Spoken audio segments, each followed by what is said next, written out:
Yo, what is going on, everybody? It is your host, it is your boy, Calvin Domingo, aka Steezy A. Smith, bringing you guys another edition, another episode of On the Beat, this time featuring the Minnesota Vikings. And as you guys can see, I'm not alone. So without further ado, ladies and gentlemen, let's welcome another VIG. You guys know my saying by now, a very important guest. He covers the Minnesota Vikings for The Athletic, one of my favorite news media outlets out there. So you guys definitely be sure to check him out. But without further ado, please, ladies and gentlemen, welcome Mr. Arif Hasan.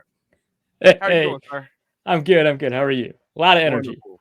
Yes, sir. Come on, it's sunny over here. I'm over here in Seattle. Just got home. I'm feeling good. You're on the show, so I'm having a great time. How's your day so far?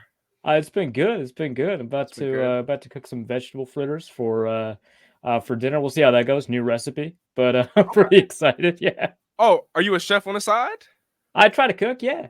You try to cook? Okay, I can relate. Not me necessarily per se, but my dad. He's a chef. He's in the cooking industry, and so I'm Oh always yeah. around good food. Oh And so whenever wow. I Yeah. hear good food, it definitely perks up my interest. Oh, nothing like cooking your own food, honestly.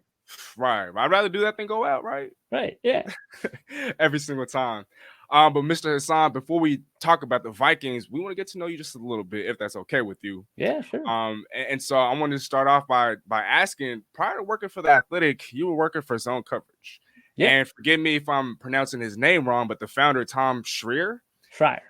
Schreier. So I read on the website, he made it a goal to mix new age media with old school journalism with Zone Coverage. Mm-hmm. And so while you were working for them, can you tell us a little bit about what it was like to work for them? I mean, it was a ton of fun. It was pretty loose. They wanted you to kind of explore the limits of how you can cover sports, right? So, there's a lot of like ways that you can do it, right? Like one of my colleagues there, Luke Inman, who I still actually do a podcast with, a wonderful person. He was very into getting into scouting reports, digging in. We were trying to see ways that we could make scouting reports pop. See if we could put video explanations of the individual traits that we were looking for in individual players. We tried creating like different ways to incorporate media into the things that we were talking about, different types of infographics, stuff like that. It was a lot of fun trying to explore what worked, what didn't work, kind of how irreverent you could be about sports while still trying to, inform and provide like some valuable perspective. It was what Tom is describing is like attempting to find ways to incorporate kind of the ways that, we're seeing a bunch of new media, right? Which doesn't just come in the form of podcasts and YouTube videos, but it comes in the form of different like social platforms, like at the time, like Vine, but also now TikTok and, Snapchat, Instagram, finding ways to see how those kinds of media styles influence the way that we consume media and how we cater to that, even if we don't, have an Instagram. Like I don't have an Instagram account. I don't have a Snapchat account. I just have a Twitter account. But the way that people consume media has been changed, right? And so we tried to find ways to incorporate, the ways that, people perceive, and receive information, and see if we can, combine the rigor and the clarity and the professionalism of old school journalism with, the ways that people, attempt to approach, sports in the modern world. Right, and which you've done a tremendous job of. You're someone whose work I admire tremendously. And speaking of some of the work that you've done, you've had your work featured on numerous amount of media outlets. I'm talking about the LA Times, I'm talking about Forbes, MSNBC, among other platforms. So tell me what it means to you, knowing that you've had some of your work featured in some of the world's most notorious media outlets. Well, it's been good. It's been good. The first time, a major newspaper picked up, one of the pieces I wrote or reported on something that I wrote, it was a huge rush, right? And then, there's a lot of nervousness too. It's like, oh, I hope I got everything right because now, more eyes are on it. I got to make sure I crossed all my T's and all that. So there's certainly like kind of a rush in knowing that like, hey, before 500 people were reading your stuff, now it's 5,000, or before it's 5,000, now it's 50,000, right? So you always have to be like really clear, and I still make mistakes from time to time, right? I just have to make sure that while I am a pretty harsh critic of myself, that I don't beat myself up too much, and I can kind of get back to it. But it's certainly like a lot to realize that you're influencing the way that people talk about sports, right? So knowing that you'll be featured, or that you could at any time be part of a story at the Ringer, at Forbes, at MSNBC, knowing that that could be something that's like on the plate, right? Something that's always available. It always makes you make sure that you're very careful with your words, that you're very careful with the conclusions that you come to, and that you're maybe reserved is the wrong word, because you always want to make sure that when you say it strongly, but make sure that you're careful, right? And so it's a rush knowing that you can influence the sports world in some way, but it also brings itself a level of nervousness that I think is healthy. And I think that's completely normal, right? It's a part of being human. You talk Yeah. about how you still make mistakes. I'd be worried if you said you didn't make mistakes, because then I'd be looking at you like, is he human? Because I mean, no matter professionals or not, we're also going to make mistakes. And so I think that's really, one of the more beautiful aspects of being a human being, right? And so, Yeah, no, of course. And a lot of times I think a lot of people don't realize sometimes the kinds of mistakes that they'll make, right? Because when a right, journalist makes a mistake, a lot of people think that that just means, a factual error, right? And that of course is a mistake, right? A journalist should, strive to avoid making factual errors. That's the job, right? You're reporting the truth. But there are all kinds of mistakes that one can make, and a lot of people, even journalists, don't realize that these should qualify as mistakes, like communication errors, for example. Like, the thing I'm thinking of right now is I wrote a piece covering the first round picks for the entire draft, right? And in it, the second pick overall, Aiden Hutchinson, wonderful preseason game. When I wrote that, he had a one wonderful preseason game. And his camp was a little bit slow to start, and there were some technical errors that he needed to clean up. But I needed to be a little bit more forward in how I communicated that, because a lot of people in the comments didn't understand what I was talking about. When it's one person, maybe it's on them. But when it's a bunch of people, that's on me. I'm a communicator. I need to communicate things a little bit better. And so they were like, hey, all the camp reports are saying that Aiden Hutchinson is doing really well, which is true. And his preseason game was fantastic. He was the highest graded rookie defender from PFF, right? And while that doesn't mean that he's doing what the Lions want him to do, it certainly means he's making a splash. That's something I have to acknowledge and do a better job of communicating, right? That is not me making a factual error. And I still, of course, make those too. That's me making a communication error, right? And so I need to be really careful about those kinds of mistakes. So there are a lot of kinds of mistakes that you can make. You need to be very proactive about identifying them and correcting them going forward, while still, acknowledging that, like, I'm at this position for a reason. I need to be confident in my ability to, evaluate and communicate. I just need to make sure that, that confidence comes with a level of humility. So, yeah, there are all kinds of mistakes that one can make, and certainly that doesn't mean that I don't know anything about football. I don't know anything about writing, but it certainly means I always have more to learn. right. Man, a whole lot of game over here. My gosh, I like to consider myself a sponge, and so you over here just laying out a whole bunch of knowledge, Mr. Hassan. Thank you so much. Um, but one more personal question before we, Sure. get into the Vikings. You've written about the Vikings in the NFL for over a decade now, and so Mm-hmm. growing up, was this something you knew you were going to do? Actually, no. Oh, In high school, I didn't even like sport. I mean, I like soccer. I didn't like any other sport. I was wow. not a big sports guy. I was a huge into, following politics and current events. I, wanted to work into politics when I graduated from college. And it turns out, I joined my college debate team, and they said, hey, in order to be on the team, you got to join a fantasy football league. And I thought that was a joke. I was like, yeah, whatever. It's funny. I'm gonna research like cotton subsidies or whatever it is. I just whatever. And they get an email saying, hey, your draft is at this time. This is your team. And I was like, well, my name is attached to this team. My email is attached. My name's attached. I can't lose, right? Like just Mhm. the reason I'm on the debate team is because I'm hyper competitive, right? I can't lose. And so knowing that I'm competing against other people on the team in this fantasy football league, I was like, well, I'm smarter than them. I'll figure it out, right?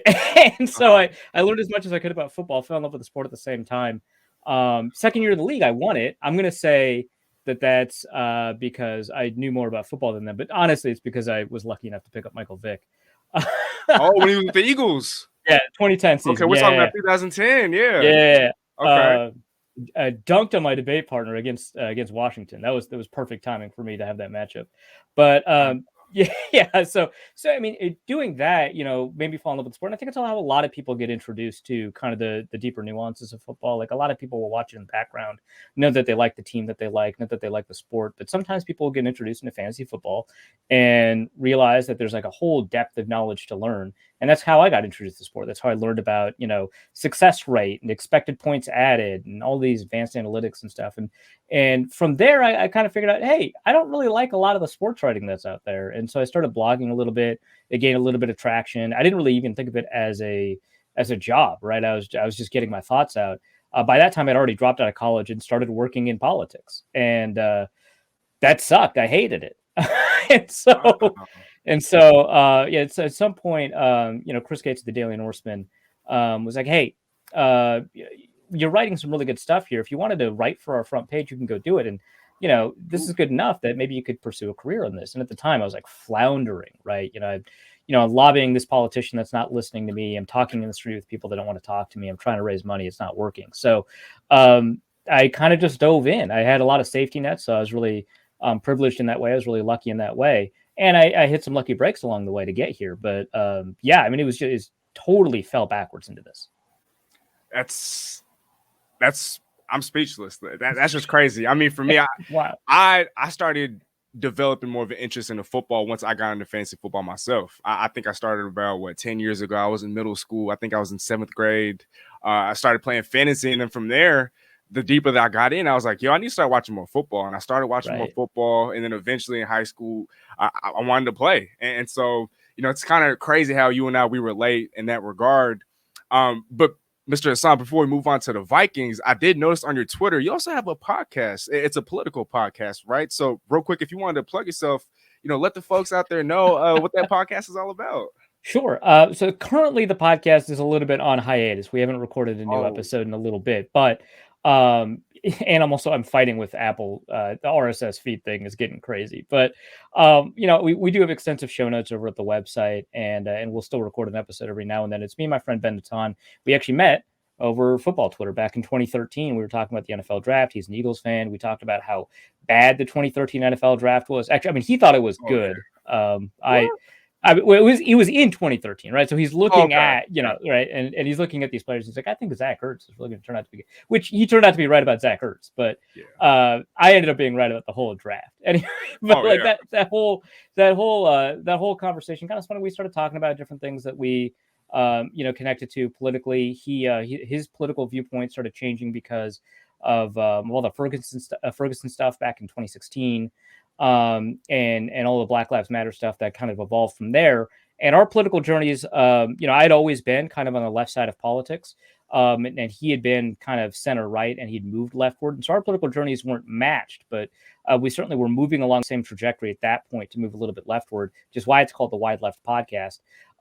We're very biased. We're very left wing, left to Democrats, left to Bernie Sanders. We love to talk about kind of what politics means to us, what a better world looks like, and kind of what systems you can build in order to kind of make lives better for people, and what systems exist right now that aren't doing that. So we talk a lot about systemic racism. We talk a lot about things like gun violence, things like imperialism, things like capitalism and market economics, things like healthcare, things that are very abstract, like what is neoliberalism, and things that are very specific, like hey, let's break down what's going on in this Obamacare bill at a very detailed level. So there's stuff here and there. We haven't talked in a while, but I think that a lot of people have asked me to kind of revive the podcast, either because they want to make fun of my political takes or because they want to hear what I have to say.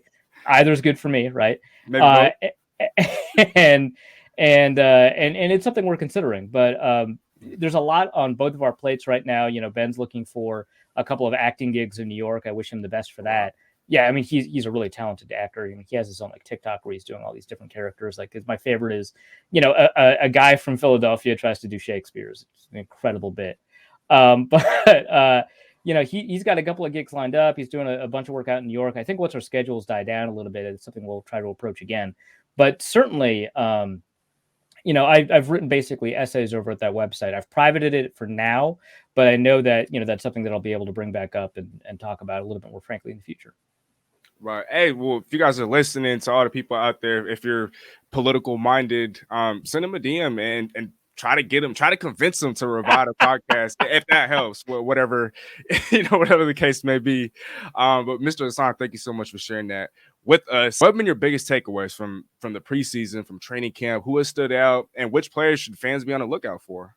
Sure. I think that in terms of players that, maybe they're not as aware of, or that, might be on the rise, those are the players that are the most interesting to me, right? Because if I say Justin Jefferson set for like a really big season, like, great, good. you know, We all knew that. yeah. But there are other players on the roster that I think are going to be kind of exciting, right? I think Kenny Wangu, running back out of Iowa State, remarkable kick returner last year. He scored a couple of touchdowns on just 8 games as a kick returner. It sounds like he's going to reprise that role, but the Vikings do want him to be a receiver out of the backfield, see if that maybe he can be able to create some explosives for them. Dalvin Cook is still going to be the bell cow. He's still going to be the workhorse for that team as a running back. But players like Ty Chandler, who they just drafted in the 5th round, players like Kenny Wong, who they drafted last year, those players do have an opportunity, maybe in 2-back sets, to create really big waves. Remember, how Ito Smith did for the Falcons a couple of years ago, where he just, created some really big plays out of nowhere. He wasn't a heavy usage guy, but he was very valuable for them, right? And so that's kind of an opportunity that they have there. Staying on the offensive side of the ball, I think KJ Osborne is set for kind of another leap. The leap from year 1 to year 2 is meteoric. I don't think he can repeat that. He went from not seeing a single offensive snap to getting like 655 yards, something like that. Yeah, it's not bad, not bad. I don't think he'll, get 1,300 yards or anything like that. I don't think he'll be able to like double his total or anything. But I do think that he's got an opportunity to potentially. I don't think this is likely, but I think it's on the table that he could surpass Adam Thielen this year or next year in terms of his usage in the offense, the amount of yards he's going to get. He's a guy that has been remarkable in camp. He's done a really good job of winning against some really high level corners. He's gotten someone like Patrick Peterson. That's not like a bad person to put on your poster, right? So, he's a guy that I'd watch out for on offense. On defense, I think Cameron Dantzler, he had like a lot of struggles last year in high profile moments, but play to play, he was actually pretty good. It's just it's embarrassing to be the guy in coverage on the game winner when Cooper Rush is leading the team down the field against a Vikings team that's supposed to make the playoffs, right? And Cameron Dantzler was one of the corners that they gave up a really critical play. I think he might have given up the game-winning touchdown, if I remember correctly. So Amari Cooper, right? Yeah, just brutal stuff, right? And like all respect to Cooper Rush, I'm glad that he was able to live out his dreams, but he should not an NFL starting quality quarterback, at least right now. And so for that to happen, that's like pretty big if that's like on your resume as a cornerback. But play to play, he was mostly fine, and in camp this year, it seems like he's taken a step forward. And he's done a really good job against Adam Thielen, against KJ Osborne, against Justin Jefferson, honestly. And so, he's a guy that on defense I'd watch out for. And then, the Vikings are getting both Danielle Hunter and Zadarius Smith back from injury. I mean, Zadarius Smith was with the Packers, but we didn't get to see him for, 16 out of 17 games last year in the regular season. And Zadarius Smith played basically one playoff game, and then he played like 16 snaps or something against New Orleans in the game opener. We didn't see him for like the 17 weeks in the middle.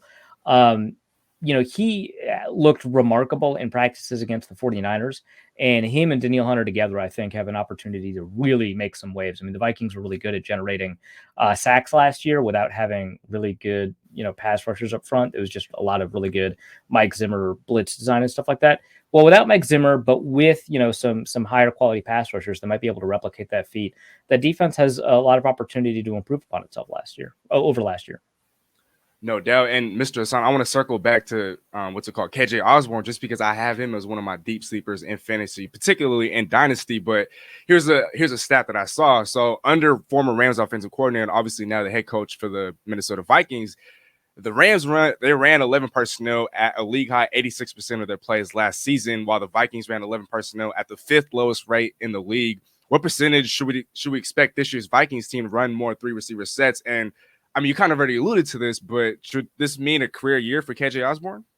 Yeah, I think I'll answer that last one first. I think we're going to see a career year from Osborne. I think that, 7 touchdowns is really difficult for him to replicate. I don't know if he'll be able to do that on the target total that he got last year. But I think his targets will increase. I think that his yardage will increase. Maybe his touchdowns will stay the same or go down.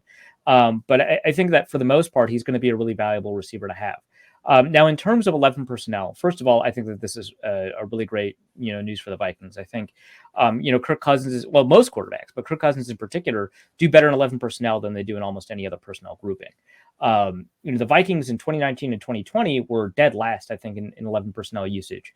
And then 2021, like you said, they were a bottom 5 team in 11 personnel usage. Now, I think my understanding is, and this is not me reporting, this is me speculating. My understanding is that Kevin O'Connell thought that the Rams were in 11 personnel a little bit too much, right? Which, I Okay. mean, how much is too much? They won the Super Bowl, right? But, in terms of, ways to kind of improve the process going forward, I think that he would, if he could, do it over again, he might not do it in 11 personnel as much. But he obviously loves what that brings. It's a high tendency formation or personnel grouping for them.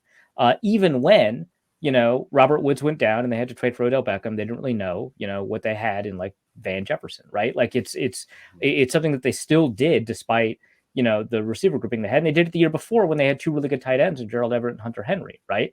They still did 11 personnel a lot. So they know that this is something they want to do. I don't think that you'll get to 86% or anything like that. Oh, no way.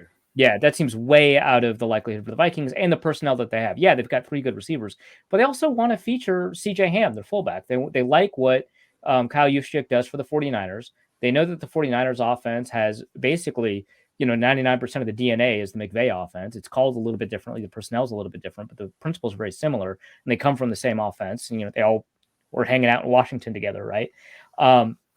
But they're going to draw from what Kyle Juszczyk was doing in with the 49ers. They're going to draw on like Irv Smith trying to do a couple of things George Kittle did. Like Irv Smith is an underrated blocker. He's a really great blocker, right?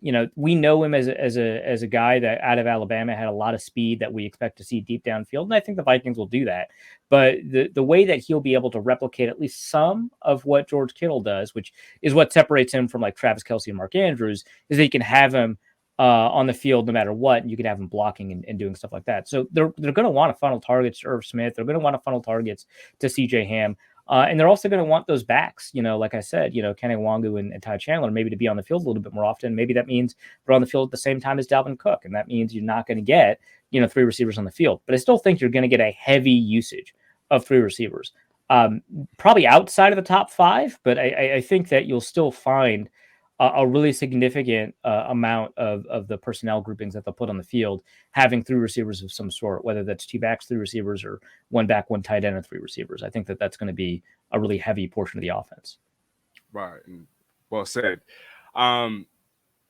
Hasan, so the Vikings, and I guess you can count me as a subscriber to this notion, but they've been looked at by a lot of media members as dark horse contenders in the NFC. This is a two-part question, but would you subscribe to that notion as well? More as a product of how weird and difficult it is for the NFC to figure out who the wild cards are, right? Like I think the wild card quality of the NFC is quite a bit lower than the AFC, right? And first of all, the AFC just has the AFC West, right? But also they've got potential contenders in the AFC South. We know that the AFC North has an opportunity to produce a bunch of really good teams at like a moment's notice, right? So the AFC is going to be crowded. The NFC is not nearly as crowded. And so I think that they'll certainly be a dark horse to make the playoffs, right? But I don't know that they'll be a dark horse to seriously threaten for a Super Bowl. They don't seem right now anyway. And I'd love to be wrong. There's a lot of uncertainty with new head coaches and a bunch of new personnel. But I don't see them as a 12 or 13 win team. And I think you need to be in a 17 game season, at least a 12 win team to be a serious contender for the Super Bowl, right? Like they don't strike me as a team that's as talented at the top as the Chiefs or the Bills. And the Packers, as weird as that kind of situation with the Packers is, I think that the receiver quality is a little bit better than people give them credit for, and that's the biggest question that they have. And so whether or not they'll be able to compete against the Rams and the Packers in the NFC, and whether or not they'll be able to compete, against the top heavy hitters of the AFC when it comes to Super Bowl aspirations, I don't know that they're there. And so, they're certainly a dark horse to make the playoffs. I have them making the playoffs, but that's more to me a reflection of kind of what's happening around the rest of the NFC, right? Like I don't, the NFC South is going to produce the Buccaneers. The NFC East is going to produce who they produce. I think a lot of people say it's either the Eagles or the Cowboys. I think it's the Cowboys. That Jalen Hurts has to prove more to me. But the NFC West is interesting, but primarily I think they'll produce the Rams, right? And so, what happens with those bottom three wild card spots? I don't know, right? It could be the Eagles and the 49ers and the Vikings, right? That would make a lot of sense to me. But certainly I don't think that the Vikings are vying for like a home field advantage or anything like that. Okay, and so I guess you've kind of already answered the second part of this question, because I was going to ask, how big of a threat do you think they are to the Packers with what is presumably a more lethal offense, but they're probably not a threat to the Packers at all, given what you just talked about? I mean, certainly the Packers have to be concerned, but the Packers are favored in both matchups, right? I think it's a 1 point for the opening game on September 11th, and then like 6.5 points for the away game, whenever that is. And I think that's fair. I might even take the Packers on that one for the opening season, for the opening weekend, because again, I really like those receivers that the Packers have. It would be better with Devontae Adams and Marquez Valdez-Scantling. Don't get me wrong, but I think Rodgers will find a way to make Sammy Watkins and Romeo Doubs, and maybe if Christian Watson is capable of contributing right away, him as well. And Alan Lazard, that's an underrated receiver. I think he'll be able to make them work and make Robert Tonyan work. I think that is a good offense with a great offensive line. Like Zach Tom looks really fantastic at right tackle. Elton Jenkins is just quality. Wherever you one of the top centers in the league, one of the top guards in the league, one of the top tackles in the league. There's a lot of quality in that offensive line. And that defense has a lot of good pieces, right? That defense has had a lot of good pieces for the past 5 years. They haven't been able to put it together for whatever reason. But I respect the hell out of those individual players. I think that Darnell Savage and Jair Alexander and Kenny Clark and what Rashawn Gary was able to do last year, Devondre Campbell, all pro linebacker. That there's a lot of bones in that defense that if they can put it all together is a really tough defense. And so I think the Packers are generally a really quality team. I'd say that their defense is probably going to be better than the Vikings defense. And if that's the case, and they have Aaron Rodgers, the Vikings have Kirk Cousins, there's a good case that the Packers offense is going to be a bit better. And if that's all true, and the Vikings are like historically bad at special teams, like I don't see kind of what advantage the Vikings can exploit. Now that said, it's been true for a lot of years, and they've been able to split the series with the Packers 3 years running now. So I mean, anything's possible in division, but certainly I think the Packers overall over the course of their schedule are going to do a better job than the Vikings will.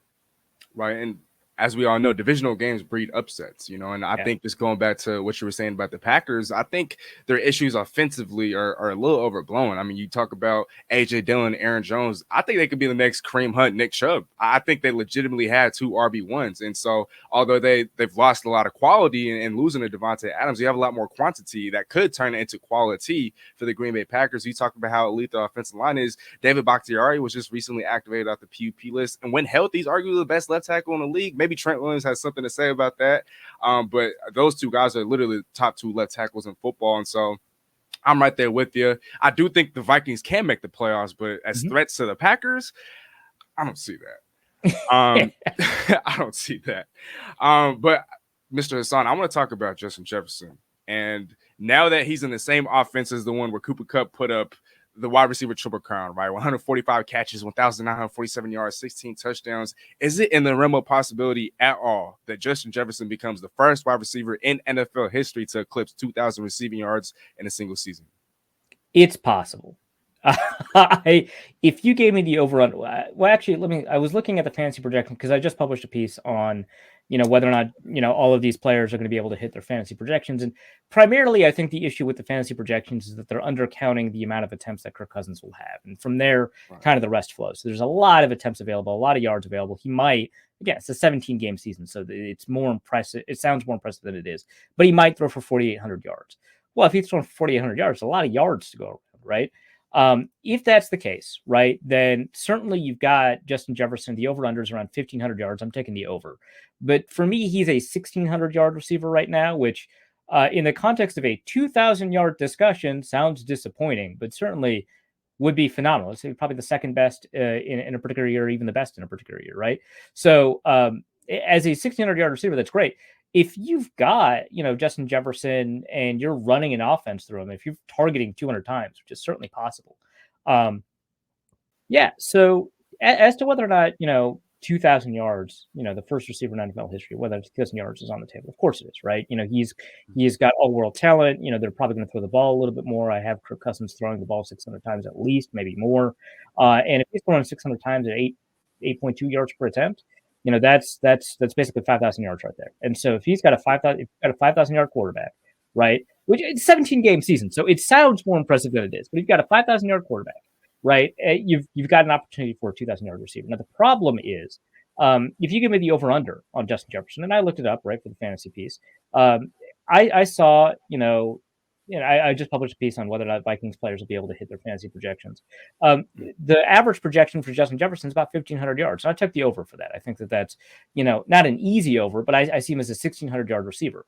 Now, that sounds disappointing in the context of a question about 2,000, right? But Right. in a lot of years, that leads the league. In a lot of years, it's going to be second in the league. I mean, that's a really fantastic result for him. But, I don't think that 2,000 is something that we should gamble on, but certainly we should be on the lookout for. The difference between the situation for Justin Jefferson and the situation for Cooper Kupp is that the quality of receiver around Justin Jefferson will be a little bit higher, and so Cousins is going to want to kind of pepper the ball to those guys a little bit more than Stafford was to. And all respect in the world to Robert Woods and Odell Beckham, who were not on the field at the same time, but the third receiver was Van Jefferson. I think that KJ Osborne's a little bit better than that. I do think that you've got a lot of talent in Irv Smith, and I think that Cam Akers was not. I mean, he's a good back, but he's not a receiving back to the quality that Dalvin Cook is, right? And so you're going to want to pepper him. And I have Dalvin Cook increasing his target total by a pretty substantial margin, right? I've got him as maybe a 500 receiving yard back, 530, 540. And when you start doling out all these targets to all these other players, if I'm going to be bold enough to say that Osborne could potentially eclipse Thielen, that's not just taking targets away from Thielen; it's taking targets away from Jefferson and Irv Smith and so on down the line. And unless you get 200 targets for Jefferson, possible, but I don't know. You're probably not going to get to 2,000 yards, just because it's probably not in the best interest of the team to funnel the offense entirely through him because of all the quality they have elsewhere. As soon as he starts, averaging, 110 yards a game, right? If that's something that he's doing, other teams are going to try and double him, triple him, and they're already going to do that, but they're going to find more ways to focus on him. And if you put, single coverage in Adam Thielen, like, yeah, I know Adam Thielen is 30 years old, but he's going to get open against single coverage. And if I'm Kirk Cousins and I see Justin Jefferson in triple coverage and Adam Thielen in single coverage, yeah, I love Jefferson, but I'm going to trust Adam Thielen with that every day. So I don't think he'll get 2,000 yards, not because of any issues translating the Rams offense to the Vikings offense, not because of any issues comparing the quality of talent between Justin Jefferson and Cooper Kupp, but rather just because there's so many enticing targets for the Vikings to throw to this year that it just kind of makes more sense to kind of spread the ball around a little bit. And 1,600 yards, still pretty good. Yeah, I mean, he barely clipped 1,600. So if he was to hit, let's say 1,700, that's a new career high for him. And yeah, right, yeah. I guess that path of an upward trajectory because he's just been going up each and every single year, and so that's still I mean, and he's averaging. If you exclude the first two games where he didn't start, right, he's averaging 95 yards a game. That's wild stuff. Jeez, might as well be averaging 100. I wouldn't be surprised if it's 100 after this coming season. Yeah, no, that's easily in the cards. Yeah, right. But real quick, Mr. Hasan, this will actually be the last question, and we'll wrap things up here. We have been talking about fantasy, and so here's a fantasy question for you. What's more likely to happen in fantasy football land? Justin Jefferson finishes as the overall wide receiver 1, or Dalvin Cook finishes as the overall RB1? Well, I currently have, I just modified the Viking statistics to compare them to the industry averages across all the other, players. But Justin Jefferson I have as probably receiver 2 in terms of fantasy production behind Cooper Kupp. And Dalvin Cook, I have his carry total going down. His reception total is going up, and he gains more, I think, fantasy points overall, especially in PPR leagues, in my estimation. But that's still like 4th, right? I think that it'd be tough to beat Jonathan Taylor. The distance between, I think, everybody's expectations for Jonathan Taylor and my expectations for Dalvin Cook is larger than I think the distance between everyone's expectations for Cooper Kupp and my expectations of Justin Jefferson. So I think it's more likely, especially given the conversation we just had, that Jefferson finishes as wide receiver 1. Especially because, I mean, there's so many quality running backs. If Christian McCaffrey gets a revival, if Derrick Henry gets a couple more receiving yards, there's a lot of potential workhorse back production that's still available. Joe Mixon, could even, push himself into the conversation again. So I think it'd be tougher for Dalvin Cook to get there, especially because of the injury concerns that he has, versus someone like Justin Jefferson, who hasn't missed a game due to injury as far as I can remember. Yeah, knock on wood, right? And it's just he's just a younger player, and so there's like a lot more kind of upside to tap into versus someone like Dalvin Cook, who is probably either already has hit his peak or is at the peak of his career. Is probably not going to get that much more upside. Right. And I mean, I think another thing in Jefferson's favor is the fact that this is going to be more pass heavy. And that's Yeah. not to say that Dalvin Cook won't catch passes out of the backfield. We've seen him do that. But I mean, an offense that's going to probably cater more to Justin Jefferson and some of the skill players around him. I can't blame you for that answer. Actually, just two rapid fire ones, and then we'll wrap it up. Adam Thielen, he's been looked at as a fantasy football sleeper. Do you see him eclipsing 1,000 yards? I don't see him eclipsing 1,000 yards, but I do see him getting double-digit touchdowns again. So depending on how that's valued and where you're getting him in drafts, I mean, he could still be a steal because most projections have been around like 7 touchdowns. I think he's going to get more. Yeah, no doubt. I mean, he has 39 in the last 4 seasons, despite not He's having hit. Yeah. Right. He hasn't hit 1,000 since 2018, but he's been a touchdown machine. So, yeah, definitely in the later rounds, y'all. Definitely look for Adam Thielen. I definitely am. And then one last rapid fire question, Mr. Hasan. But you talked about how you have the Vikings making the playoffs. How many wins are they getting? 10. That's the over 10. On 9.5, right? But it's not a very confident over. I think 10. I mean, new coaches probably going to make some mistakes, but I think that the offense will improve. I think the defense will improve in some ways. The defense will drop off in other ways. It's going to balance out a little bit, and the schedule is about like league average, right? So, I think if you just take a look at the quality of the Vikings team, it seems like a 10-win team. You don't have to do any like major adjustments one way or the other. Facts. Well, Mr. Arif Hasan, you know what they say. Time flies when you're having fun. Before we wrap it up, though, please, the floor is yours. Let the fans know what they can expect coming up. Any announcements, just anything you want the fans to know. The floor is yours. Yeah, sure. Well, you just heard me say that 5,000 yards is possible for Kirk Cousins. I want to know how often we find out veteran quarterbacks experience a career revival, right? So I'm going to write a piece about that. I'll take a look at the example of Matthew Stafford. I'll take a look at the example of Alex Smith, maybe some other veteran quarterbacks who suddenly in the middle of their career, like Carson Palmer, maybe, have had like huge boosts in production, and see whether or not that kind of maps on the Cousins. So that's going to be coming up. I don't know if that's this week or next week or whatever. It's just going to be however long it takes for me to figure out the answer to that question. That's coming up soon. Obviously, continued Vikings coverage, camp coverage. We're going to do a breakdown of who ends up making the 53-man roster, and then of course at the end of the preseason game against the Denver Broncos, I'm going to have a risers and fallers piece like I always do.